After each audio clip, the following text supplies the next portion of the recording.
Hello, everyone. Hello, and welcome to aidsmapLIVE, AIDS 2022 special. I'm absolutely thrilled to be joined by the most extraordinary panel to discuss the main issues from the conference. But before I bring on the phenomenal guests, some of whom are rushing from the airport to join us now. So let's see who's going to be coming on. I'd like to remind you that if you have any questions, do please get them over to me on Twitter and on Facebook. I have James from Stop AIDS who'll be monitoring the questions, and also Christian Samuel, AIDSmap writer, who will be posing some of his questions directly. But so can I bring on James and Christian initially? Hi, Susan. It's so wonderful to be here with you today. I'm excited to hear the panel discussion and ask a few questions later. Wonderful. Thank you so much, Christian. James. Hi, Susan. Great to be here. As you say, please do follow on Twitter and Facebook, and I'll pass on all your questions on to Susan and the brilliant panel we have this evening. Wonderful. Thanks very much. I'll see you later, Christian. So can I have on all of the panel who are here?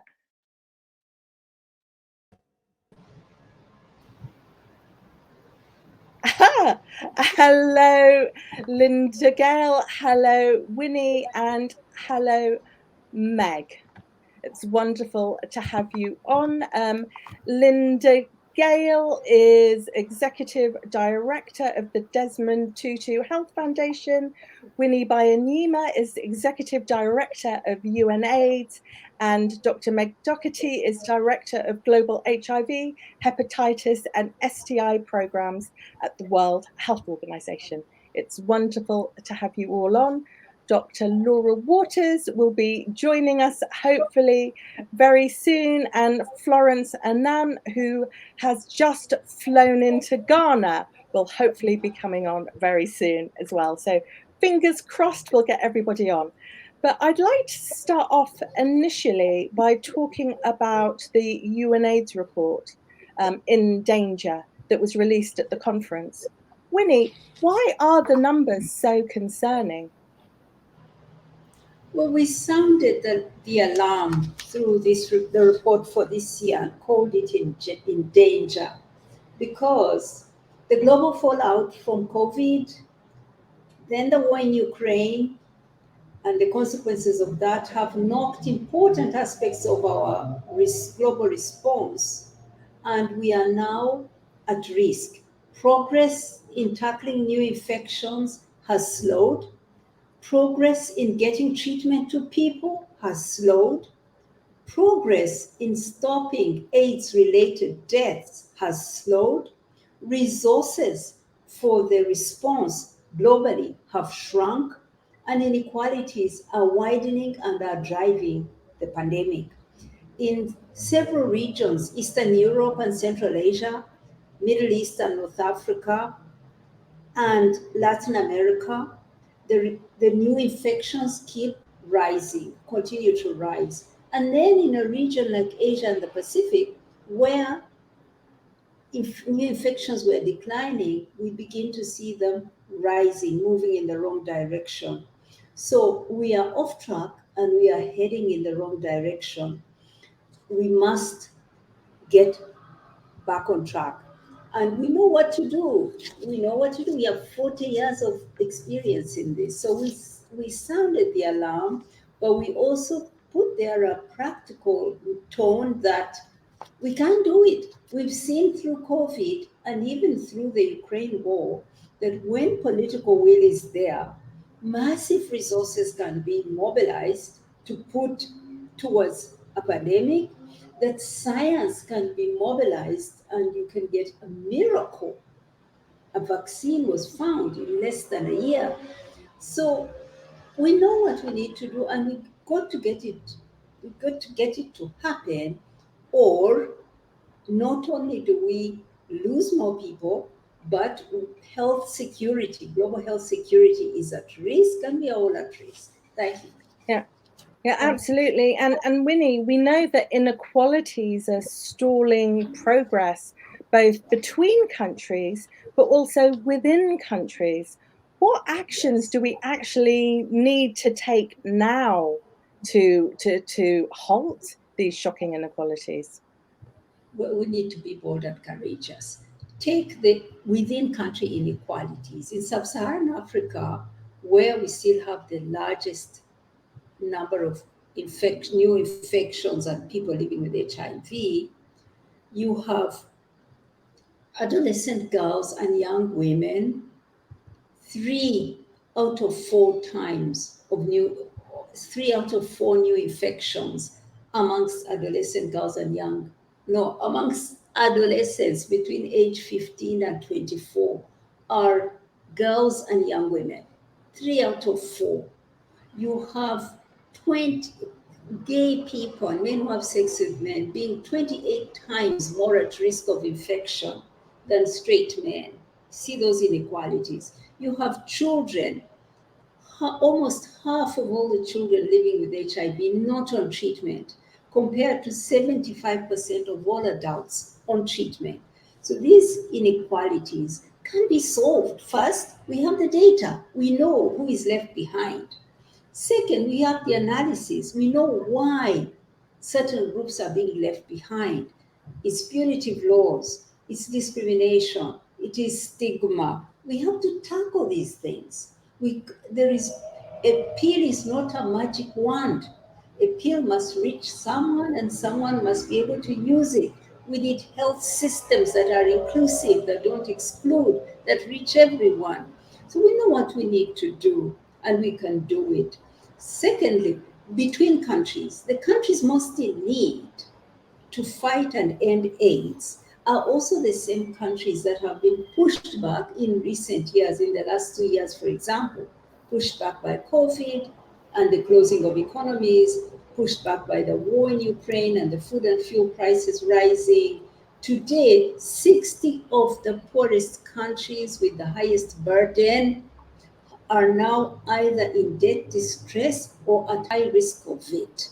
They cannot pay their bills, they cannot fund their response. They have aid, but so many others are middle income and do not have aid. So global solidarity is needed, but it's at this time when we are seeing it shrinking also. At a time when we need it most, it's falling. Apart from the United States, all the other donors put together, their aid dropped by 57% in the last 10 years. That's serious. So we need them It's to shocking. It's really bad. And Meg, can I ask, what's the World Health Organization response to this shocking new data? Yes, I think for us, hopefully you hear me okay, yes? Yes. Yes, okay, great. For us at WHO, I mean, we are very worried about the data, and clearly there has been some concern that the response has either stabilized or gone backwards during COVID. And what we have seen, if you interrogate the data, is that not as many people are getting tested. And when they are getting tested, not as many people are getting onto treatment. So we have catch up that we're going to have to do to be able to ensure that all people who are living with HIV have access to a test, are on treatment, and are virally suppressed.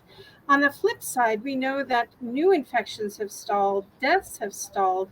So the one good thing about what's happened over the last 2 years is innovations have come through. At the AIDS 2022 meeting, WHO launched 2 set of guidelines, which we think can help on the bookends, I call it, on the new infections and on the deaths.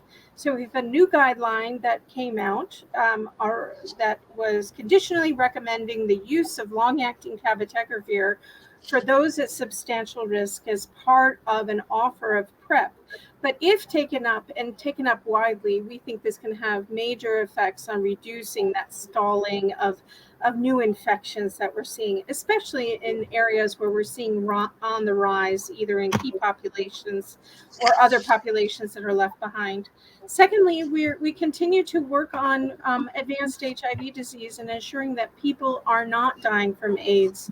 And we have guidelines now also on easier, faster treatment for cryptococcal meningitis, which still kills about a third of the people living with HIV come in with advanced HIV disease.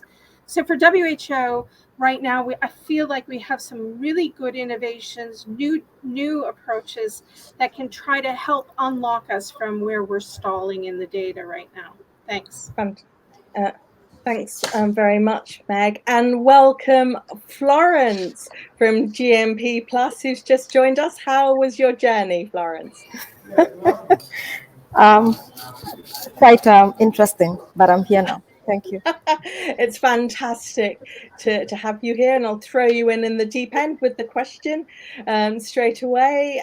So Florence, we were talking a little bit about the In Danger report, and it highlighted that an adolescent girl or young woman acquired HIV every 2 minutes in 2021.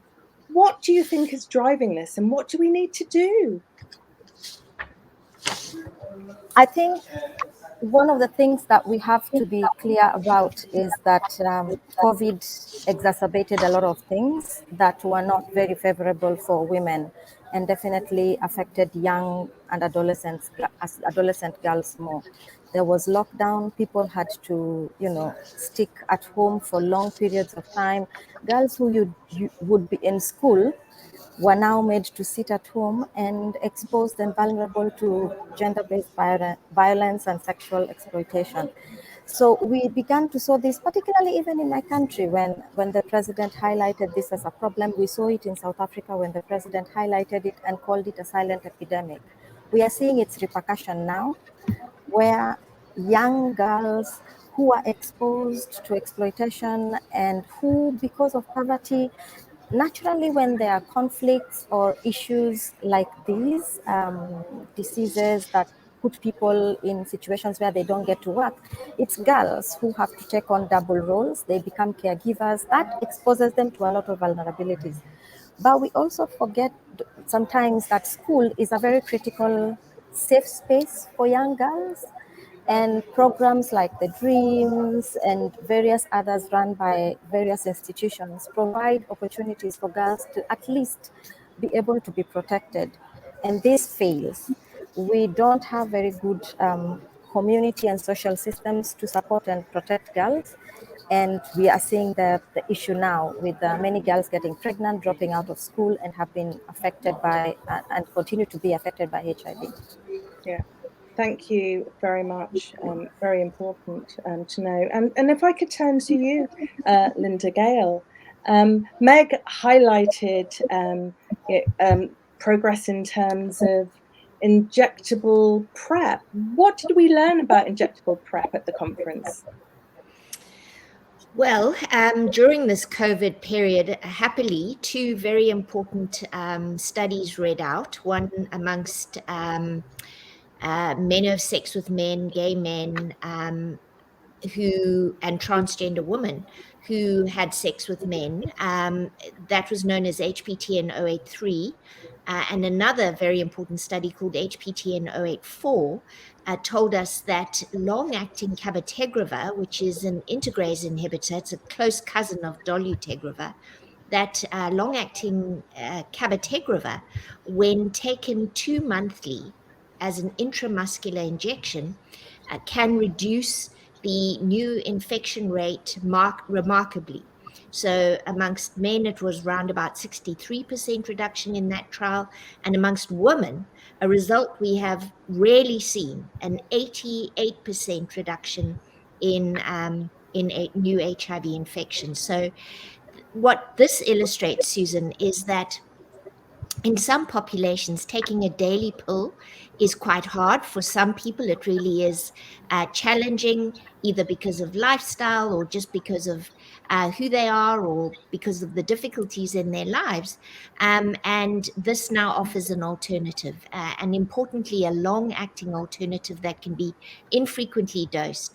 And with these results, as both Winnie and Meg were saying, we're really hopeful we can overcome some of the difficulties that Florence was alluding to. We can provide better primary prevention for these special populations. And, there was a lot of hope at the conference that once we are able to really implement this, we're going to see an important impact on new infections around the world. Fantastic. That's very encouraging. But can I ask you, Winnie, what's UNAIDS calling for regarding the rollout of injectable PrEP? Well, we need rich countries to share their technologies. We cannot have a repeat of what happened before, when antiretrovirals were available but out of reach in price for people in developing countries. We lost 12 million people, most of them in Africa, in the 10 years that it took for ARVs to be rolled out. We cannot have that repeated. So our pleas to rich countries and companies to share their technology so that generics can be made, so that prices, so that the best of science reaches those who need fastest. We were encouraged by VIV at this meeting, agreed to share its technology with 90 countries, but that's not enough. We would really want VIV to include all the countries that need it and get that technology, to get that injectable to those who need it. So that's the preventive, the long-acting PrEP, the injectable. But there are also things that are in the pipeline that Linda-Gail spoke about. There's a long possibility of a long-acting ARV injectable. This would be transformational, especially for young girls, for girls and young women in Africa who have to overcome many hurdles put in place by the social norms, who are hiding from teachers, from parents, from all the opinion holders, and need something more private, an injection rather than a daily pill. If this can come to market as soon as possible, I mean, we will really see dramatic reductions in new infections because people are getting on treatment and staying staying on treatment. They're virally suppressed, and because others are not getting infected. We really need these tools for the key populations in particular, and adolescent girls and young women. So we are working with these companies constructively. On one hand, engaging them and really showing them, look, you've made your profits. How much is enough? When will you bring the price down? And we are also working from the outside, shaming them, because I mean, these are moral questions. You can't sit there with the secret to keep someone alive and you watch them die. So we work on both sides.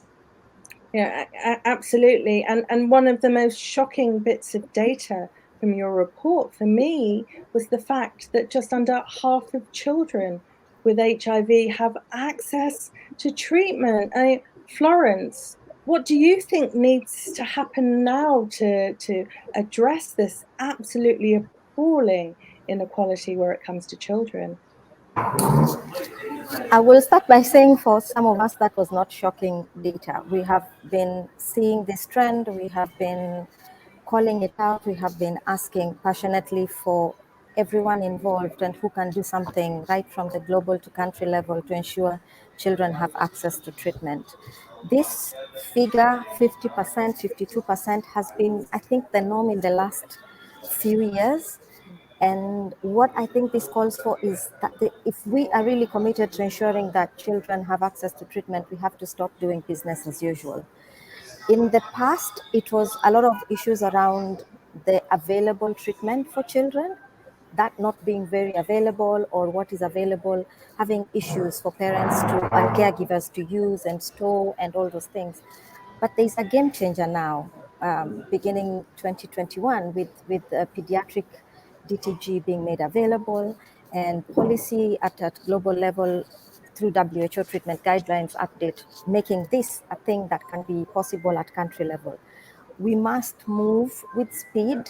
I think the donors, Global Fund, PEPFAR, have some say and input in making sure countries, particularly in the global south, who depend on them for treatment, can make provisions for children.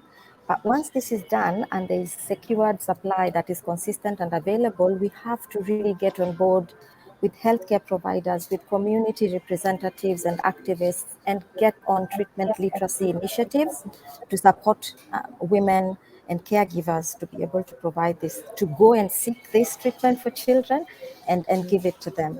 We really must change how we are doing work. I won't go into it, but the Global Alliance to End AIDS in Children by 2030 give an opportunity to get all stakeholders together towards this. Yeah, absolutely. And Meg, WHO are part of the Global Alliance. So what action is happening now to address this? Well, thanks. It's a global alliance of multiple partners. So it's WHO, UNAIDS, UNICEF, PEPFAR Global Fund, ICW, GMP Plus, as well as other regional partners, Mothers to Mothers.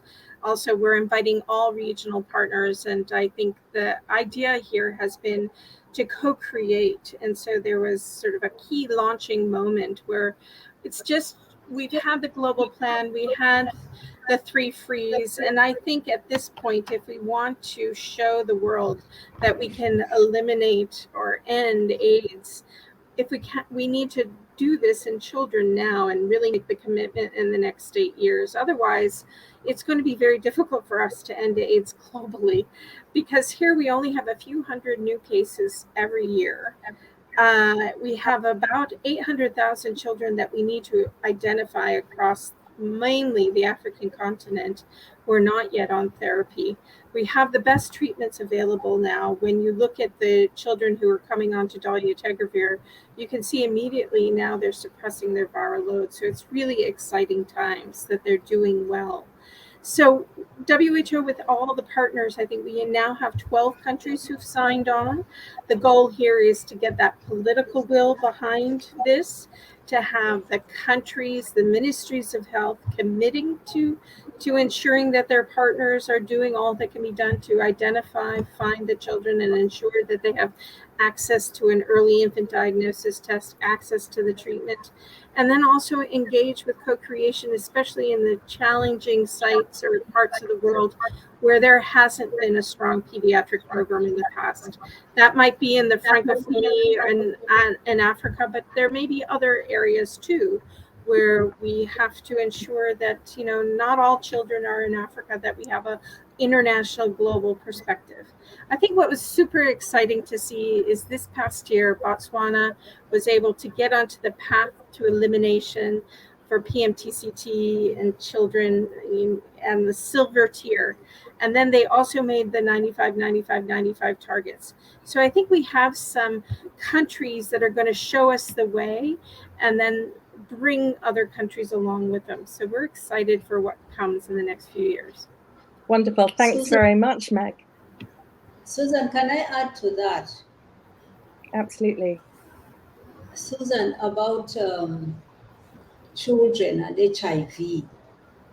I totally agree with Meg and what she said. We are excited. We are renewing a coalition to end AIDS in children, and it is doable. But I put a big but. What we need to do is more than what we do within the health sector. Ask yourself, who are the mothers of children with HIV? In sub-Saharan Africa, they'll be in the majority child mothers. Child mothers have many, many needs that go beyond health that have to be addressed for them to be able to follow antenatal, postnatal, to raise a child, put her through school, taking a tablet, an antiretroviral. These are things that we need programming that is perhaps in the area of social protection, community services to support child mothers. And if we don't do that, we will do everything possible within the health service, within the HIV response narrowly, but we will not be able to end AIDS in children. So we are a joint program, and what we bring is that multi-sectoral approach as UNAIDS, bringing all the sectors that need to play their bit, the empowerment of a girl, the empowerment of a young mother, the solving of problems of single motherhood in poverty. These are issues that have also, we must have strong interventions from that side that match what we bring from the narrow HIV service. Yeah, absolutely. Couldn't agree with you more, Winnie. And I'd like to welcome Dr. Laura Waters, Chair of the British HIV Association. Hello, Laura. Hello, thank you so much. Thank you for inviting me. Sorry, I am so late, but it's because you've got such a great lineup. I didn't feel worthy. So I've joined later so you can focus on these 4 brilliant women first. Okay, fantastic. Well, I will throw you right into the deep end, Laura.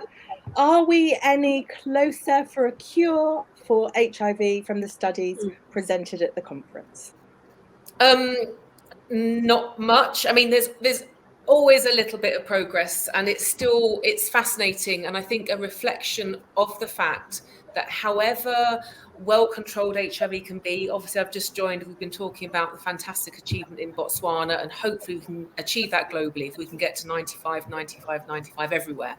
We know that on the whole, treatments are better tolerated and easier to take. We've got injectables available to some, not available to enough, and that was a big focus of protest, particularly around prevention. But the fact that everybody is still so fascinated, and particularly and understandably people living with HIV, about cure shows that it really is in some ways the holy grail for many. And so are we closer? Not much. We heard another case very similar to previous cases where somebody who underwent essentially bone marrow transplant and quite toxic treatments for a type of cancer, by carefully selecting the type of bone marrow transplant they received, they were able to be free of HIV many, many months later. This is now the 4th or 5th case, depending on how you look at the literature, but certainly at least the 4th case. It's that theoretical, that cure is theoretically possible. In terms of what drugs we have to achieve that, broadly neutralizing antibodies are a group of drugs that we saw some more data on at the conference, and they combined with other drugs that we've got in development or in existence might be part of that functional cure where we can keep HIV suppressed for a long time. But in reality, it's a tiny step forwards and tiny steps backwards each year. But if you look at where we were 20 years ago, then yes, cure is perhaps closer than it was, but it's certainly not going to happen, as I always say, before I retire. Okay, wonderful, thank you. And we've got a question that's come through from the audience. I would like to pose it, I think, to Linda-Gail. Riza from Indonesia asks, I want to ask if pregnant women can take tenofovir, lamivudine and dolutegravir. Yes, so that is the recommended first line from the World Health Organization at the moment. And I think this is probably linked to the fact that 2 years ago in Amsterdam, well, actually more than 2 years, 4 years ago now in Amsterdam, there was a question raised about dolutegravir following again data out of Botswana. Botswana is our poster country. They, they're often on the wave, on the front of the wave for innovation and for progress. And they were following a large cohort of pregnant women. And a question arose around the use of dolutegravir, again, a country that was rolling out DTG earlier than others. And there was a question mark around possible congenital abnormalities. Happily, 4 years later, that signal is really no longer of concern. And so the World Health Organization now has this as our first line for all individuals. And so, as we always do with pregnant women, we discuss the treatments they're going on to. They should know exactly what medication they're using. It should be a two-way dialogue. But what the woman told us in Amsterdam, and we know this to be true, is that women need to have a say in the treatment they're taking. They need to be partners in the treatment they're taking. And of course, because this is excellent therapy, it has a very good response in terms of viral suppression. It is important treatment for women who are pregnant. So yes, it can be used in this population. Okay, brilliant. Thank you. And Laura, can I ask you about data on the safety of PrEP and pregnant mothers? What did we learn at the conference about that? What did we learn at the conference? I can't remember exactly what I learned, but there certainly was some data looking at injectable cabotegravir. So injectable cabotegravir is, a potential game changer, because we know women have been the most underserved population when it comes to prevention options. So this is all around taking HIV treatment for people who are HIV negative to prevent them acquiring HIV. And injectable cabotegravir is significantly better than tablet PrEP, but it's all driven by adherence. So actually, inherently, if you take the tablets every day or have the injection every 2 months reliably, they're both as effective. But the reality is many people struggle with the daily pill taking. And if we look at trials of tablet PrEP, that seems to particularly impact women. So injectable cabotegravir, a drug given every 2 months, highly effective. And there is a small number of pregnancies. It's a drug very similar to dolutegravir that Linda-Gail was just speaking about. So understandably, there are concerns around drug safety. But the reality is, if we don't include women and include pregnant women in trials, we won't understand if there are safety issues. And you just wait for the drug to be approved, and then you're left with monitoring people in real life, which is always more challenging. So the safety data we've had so far is reassuring, but the numbers are small. Yeah, brilliant. Thank you. And Florence, can I ask your thoughts in terms of treatment and pregnant women and what women actually want?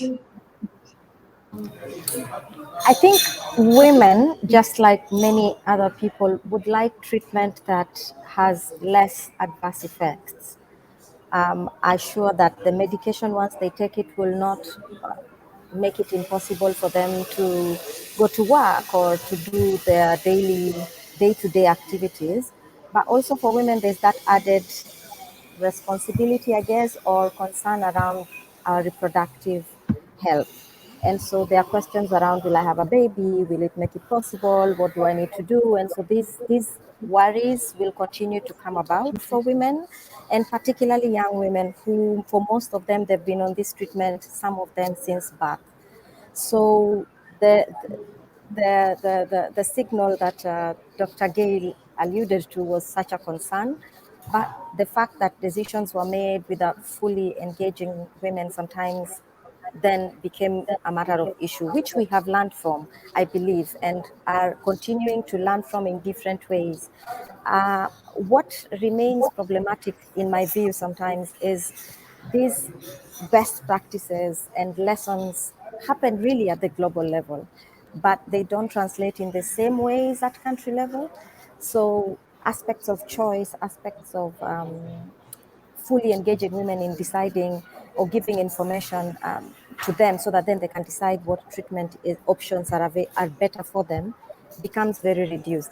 I also fully understand that this could be an issue of the system and not necessarily one person or one process, or just so it's a whole systemic reality that comes from something Winnie already said. Governments are struggling with their fiscal space. This is translated to the services that are available because the human resources for health is hired by government and what is possible within their fiscal space. So for women, I think choice is important. We were just discussing on my little WhatsApp text group of friends who've hung out together for the last, I think, since 2008. And some of us are just upset that we walk into the clinic and at triage, there's the doctor and 3 nurses. And you feel helpless because you don't know whether to point this out as a problem. But we do understand that people are learning.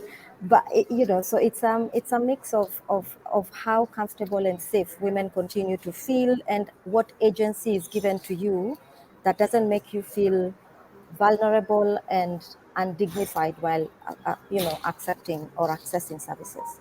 I hope Absolutely, that answers that's a very good point. And Meg, someone actually sent me over a question ahead of the broadcast in relation to young women who were born with HIV, who are. What do we know in terms of the data with regards to the impact on their health of being on treatment all of their life? Well, from the meeting, I was not able to cover all of that when I was at the AIDS 2022, but I think there was some interesting data coming out of the pediatric meeting. We're looking at those who are born, or people who are born with HIV, young boys, young girls who are born and then age into adolescence. And in the past, now we know we have the dolutegravir medicines, and that's great for them because they're doing better, because before they were often having lots of mutations to the various medicines that either they had as an infant or their moms had. But also we're starting to see that next generation of young women who are living with HIV, who are becoming pregnant and having children and wanting to keep their children as well free from HIV. So that sort of intergenerational aspect, I think Linda-Gail would probably know this much better working at the Desmond Tutu Center, but I think we have to be able to offer lots of services to young people, and it may also be around mental health services. We've come out with a set of guidance, especially for adolescents, how it's important to address the mental health, also some developmental issues that we want to ensure that they're able to have the fullest life possible and address all of those needs. And I think it harkens back to what Winnie was saying. It's not simply the healthcare only, but it's around the services that they need. I think the good thing that I've seen also for adolescents, and that came out of this meeting, is we're thinking quite a bit about differentiated models of services for anyone, for children, for pregnancy, for adolescents, for those who have traditionally had a more difficult time with keeping in care. And the last piece that came out of the pediatric clinic and the pediatric pre-meeting that I think we should keep an eye on is those who've been exposed to HIV seem to also, as they age, have some developmental and maybe some challenges we're going to keep an eye on. So for young women, we have many things that we're going to have to keep an eye on as we go forward, including their sexual and reproductive health. Yeah, absolutely. Thanks very much, Meg. And I've got a questions come in from Sylvia Petretti from Positively UK. So many women in the UK and globally report gaining weight on dolutegravir, and that impacts on other comorbidities. Any guidelines on how to manage weight? So which of you doctors would like to take that? Maybe I can take it on and others can speak to it, because it's definitely came to us as WHO, what are you going to do? Because there were at least 2 studies in a set of studies that came out, the TRIO, that pooled data from advanced trial, NAMCEL trial, and another trial, and have noticed that women are gaining weight, especially in sub-Saharan Africa. It's more like they're gaining a weight, and some of them are gaining significant amount, and it's associated with some concerns for prediabetes, for some metabolic disorders. And what we're seeing is in those cases, they're switching them back to efavirenz. Some are losing weight. I think there's a real concern that a lot of people don't want to have to go back to efavirenz, and that efavirenz medicine has sort of this anorexic effect that, and so for WHO, they're asking us to look into what other data, what could we be switching to? Would switching to a protease inhibitor help? Would switching to a newer agent like doravirine or any other the new agents coming in that are smaller molecules be an option? but certainly it's a tough decision. I see Linda-Gail is, I'm sure she has something to add there, because they're seeing a lot of this in Southern Africa right now. Yeah, I mean, it's not an easy question to answer, and it doesn't look like, it's going to be the simple strategy of more exercise or particularly diet. So I think it's going to be more complex than that. And I think Meg's right that it may require medication switches. And clearly that's a shame for the reasons that Florence has just raised, that women really do want drugs and therapies that are as easy to take as possible, just like anybody else in the world. And so I think, this has been disappointing to see. I think particularly we're seeing this in young women in Africa who already start with quite a high weight at the time that they switch to or begin their DTG. So, practitioners, I think, might think about that carefully before going down that road. And then, as Meg says, it's important to also pay attention to the metabolic syndrome. So thinking about what blood glucose looks like, how those individuals are. We are, very much moving into a fourth dimension now in certainly in Africa, like the rest of the world, of a non-communicable disease epidemic as well. And that's very real also for our patients who live with HIV. So, many things to think about. I think we have to watch this space. The one thing I would say is we're seeing increasing information coming through on this, with some innovation to say what kind of switches can be taken, even looking at the nucleoside reverse transcriptase inhibitor backbone to see if that can make a difference in this regard. So I think, I don't know, Laura, you're also watching the data very carefully.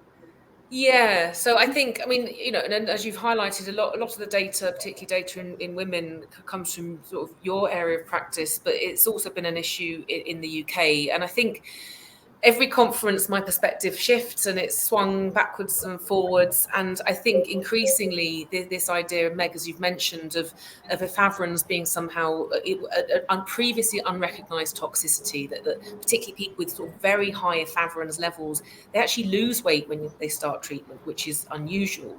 And people who've got lower efavirenz levels actually gain the same amount of weight as people on dolutegravir. So that's suggesting it's not a dolutegravir specific thing.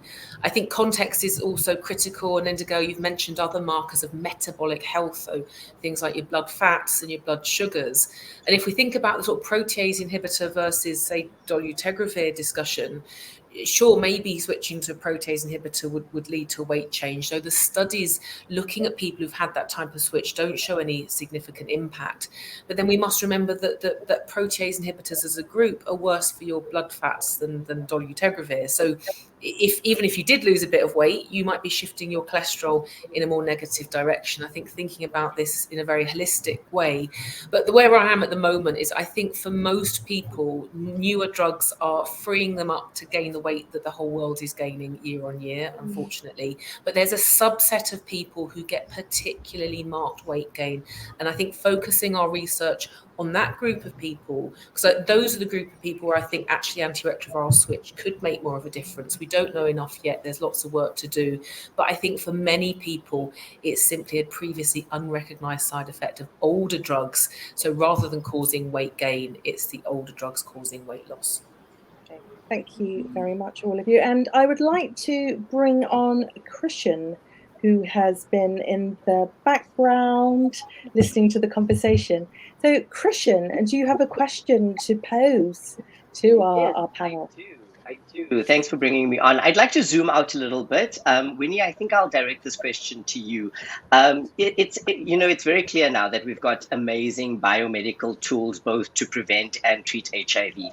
But I'm thinking specifically of structural and systemic issues such as racism, homophobia, transphobia, HIV criminalization. Unfortunately, we don't have pills or vaccines for those. So how do we continue to combat these as part of our overall HIV response? Well, thank you for that question.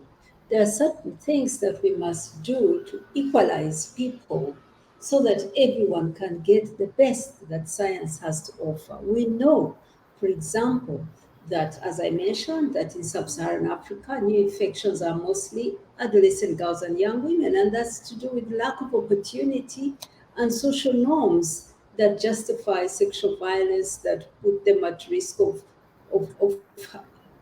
early sexual debut and all that. But we also know that even in rich countries, you take a country like yours, the UK and the US, we know that in those countries, new infections are mostly amongst Black gay men. It is not in the mainstream as such. We know that the epidemic in Canada, in the US, in Australia, is concentrated amongst indigenous people. So all these, they are at higher risk. They are the people who are infected and dying of HIV, of AIDS, because of inequalities in society, inequalities in rights, inequalities in opportunities, and we must level the ground for people so that they can be safe like everybody else. So harmful, punitive laws, laws that discriminate against people because of their sexual orientation or because of who they are, transgender, laws that criminalize sex workers, that criminalize same-sex relationships, these have to be removed. And giving equal opportunity, equal services, all other services to everybody in the society. Societies that are less equal, the less equal societies are, the less able they are to fight HIV and end it, or even other pandemics. So some equality in society is necessary for us to succeed.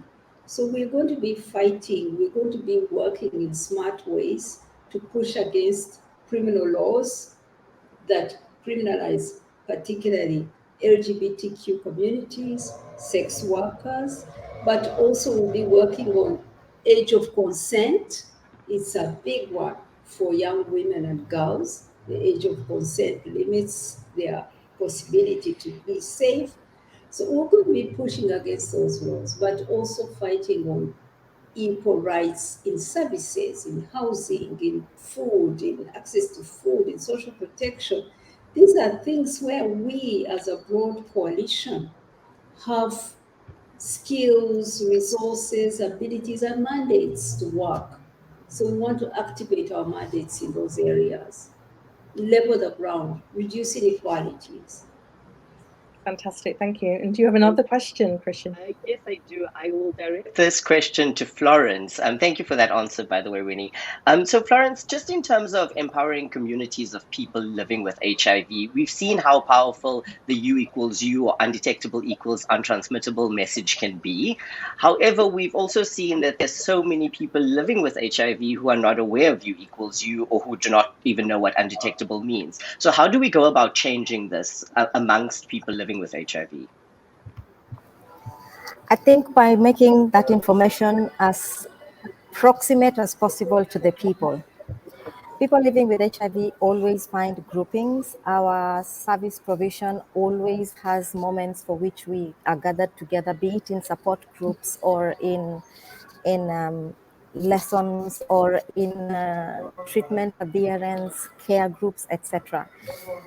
I think U equals U really needs to tag along as a benefit for treatment. Why is it important for me to adhere to my treatment? Then it is going to be possible for me not to pass on the virus to someone else. Like, it's a benefit for people living with HIV, and particularly women living with HIV, knowing and being at peace with the fact that it reduces the chances of passing the virus to A, partner, or B, your child. But it remains a bit away from the usual spaces for which we interact. I think a lot has really happened, and I'm really in awe of of Bruce and team and all the work that they've been doing, from trying to get everyone on board with the science to getting everybody knowledgeable. There is a lot of shift. I will say that I've watched a number of things on social media when people talk about HIV now, and that language around U equals U has really changed perception on risk. It's really changing perception on risk, but it's still embedded within the narrative of also someone is less risky. I think it needs to take a shift around the benefit for us, for people living with HIV, and we need to find every avenue, every opportunity for which we are doing treatment literacy or well-being or looking at person-centered care. I think the opportunity now around focusing more on quality of life is an opportunity to bring this language on there. It's a benefit for me to take my treatment, not only to prolong my life, but it changes the whole narrative around risk and makes the world a little less intolerant for me to thrive in. And so that language needs to be inculcated. I feel like a lot of progress has happened, but a lot more needs to be done to make sure this is happening. I think I just want to add that I've seen like countries like Malawi or Zimbabwe have their own versions of U equals U, and they go into PEPFAR COP processes with asks for funding around how to promote those. So support for things like that, that countries are able to make this in their own language. It's not we know the concept, but personifying it to the context within our country so that people are better able to understand it. So those are some of the things that I think need to be funded to continue. Yeah. Would you like to add to that, Linda-Gail? Yes, thanks, Susan. And Florence, you said it absolutely beautifully. That fourth 90 is really key to all of this. But I would just add another piece to realizing U equals U, and I think it's such an important message, is that we actually measure viral load in individuals. So this means making viral load capability assays available throughout the world, you know, and where possible, even making it point of care. So, you know, I think real impetus around bringing those diagnostics forward. And to Winnie's point, again, around the inequality, making sure that they're not only affordable, but actually available and accessible to everyone so that, you know, people can know that they're undetectable. I think this also applies to the infant early diagnosis, same story. We want to be able to diagnose babies born to mothers who live with HIV to recognize whether they are positive or negative at the time of birth so that we can institute treatment. So these diagnostics are really important to work on at the same time and make sure that they too are freely available and affordable to people throughout the world. Wonderful. Thanks very much. And got another question that has come in from Lana. In Danger report says, although we need a surge in HIV funding, too many high-income countries are cutting back aid. I'm concerned that the UK may make more aid funding cuts. What can we do to make sure the international community reaches the global funds replenishment target? Winnie, would you like to take that? Thank you. Yes, it's so important that we get a full replenishment of the global fund. It's so important that WHO, UNAIDS are also fully funded. And this is about making the case that, one, fighting AIDS has brought us so much knowledge, built a huge infrastructure, built capacities around the formal health system. All this can be leveraged to fight COVID and other pandemics. An investment in HIV is an investment in strengthening global health security. I think we need to make that argument more. Secondly, that the same argument Secretary General Guterres has made, that no one is safe until we are all safe, that if we don't fight to the finish line, it doesn't go away and it doesn't stay where it is, it surges, it comes back to hit us really hard and will cost us more in lives and in dollars and cents. So we need to make these arguments again and again that this is global solidarity. It isn't charity. It is the safety of everybody. It's a smart investment that yields many outcomes beyond HIV and AIDS. And I think we are making this case where I have to say to you, Susan, you and your whole AIDS movement in the UK contributed very much to getting the UK to begin to turn around on its cut on funding for HIV. We have come out with an increase from where they had cut us, way beyond what even other UN agencies are getting. And that's because you made the case so well with your partners in Parliament, in the Development Office, Commonwealth Office. You made the case. So I think we need to do what you're already doing very well across the donor community. Wonderful. Thank you so much. And I'd like to give a special shout out to Stop AIDS for their work in this area.